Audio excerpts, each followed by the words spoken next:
Hi. I'm here to talk to you about a first-timer's guide to eating alpaca.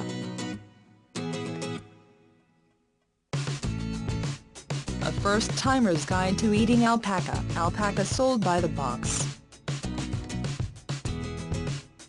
I can see it now. Okay, so I'm daydreaming a little, but bear with me for a second.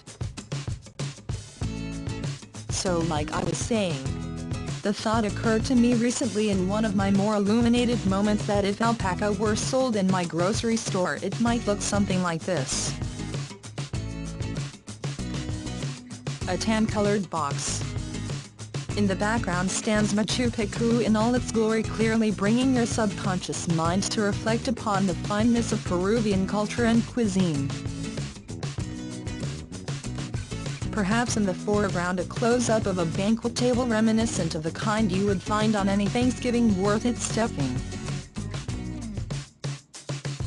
And in the center, yes, in the center, the word alpaca would be planted boldly towards the upper third in a dark blue serif font, perhaps even with a subtle halo of light for effect. Below in a box of maroon with blended edges would be written Hollandaise Special, now for a limited time only. In the upper right, a heart with the words could quite possibly reduce the risk of heart disease. Followed by a splash in the lower left with the caption, can help lower cholesterol, followed by an asterisk. When you finally find the accompanying asterisk, buried somewhere on the back of the box in size 8 font, you discover that even the Surgeon General himself recommends eating products with alpaca listed as the primary ingredient. Okay, so I'm kidding.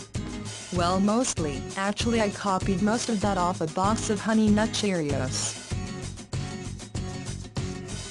But it's interesting to think what alpaca would be like if sold in our consumer society. How would it be marketed? Would it be FDA approved? In Peru? Well, they just let the product speak for itself.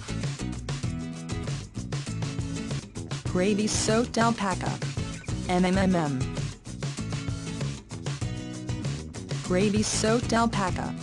MMMM. Give it a try. The meat is so popular that nearly every menu we saw in Peru offered multiple alpaca entrees. So when we sat down to our first meal in Peru, I of course asked the waiter what the alpaca was like. He responded emphatically, "It's excellent. Better for you than beef, less fat and lower in cholesterol. Try it." Was it really that amazing? Or was he just trying to sell me on an expensive menu item? No matter.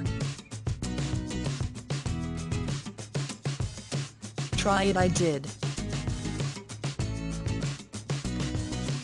I readied my fork and knife in anticipation.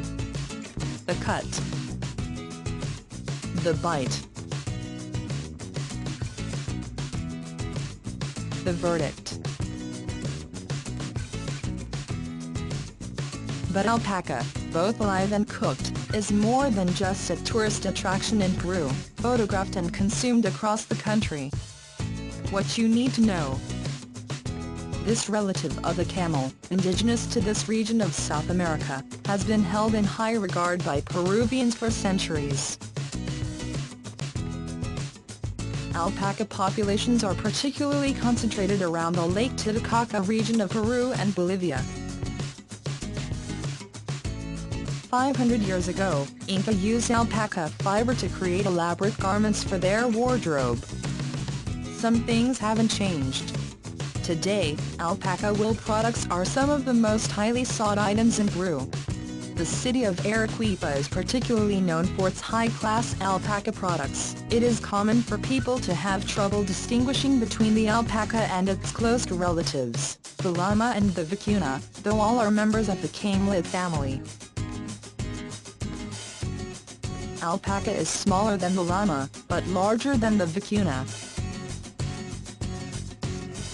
Llamas play an important role as pack animals, but alpacas and vicuna are bred primarily for their meat and their wool. So when you find yourself in Peru looking for a hearty meal, try the alpaca. It tastes excellent, especially with a side of roasted potatoes.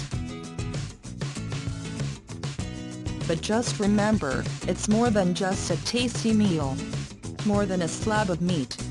You're eating an important part of Peruvian culture and history. About the author.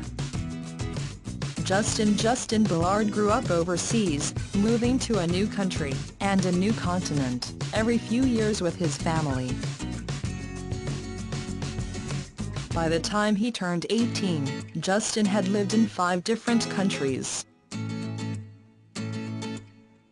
His travel highlights include horse trekking in the mountains of southwestern China's Sichuan province, viewing the breathtaking coastline of South Africa's Garden Route, gazing out across Alaska's Harding ice field, helping build a hospital in La Romana, Dominican Republic, and scuba diving in Egypt's Ras Mohammed National Park.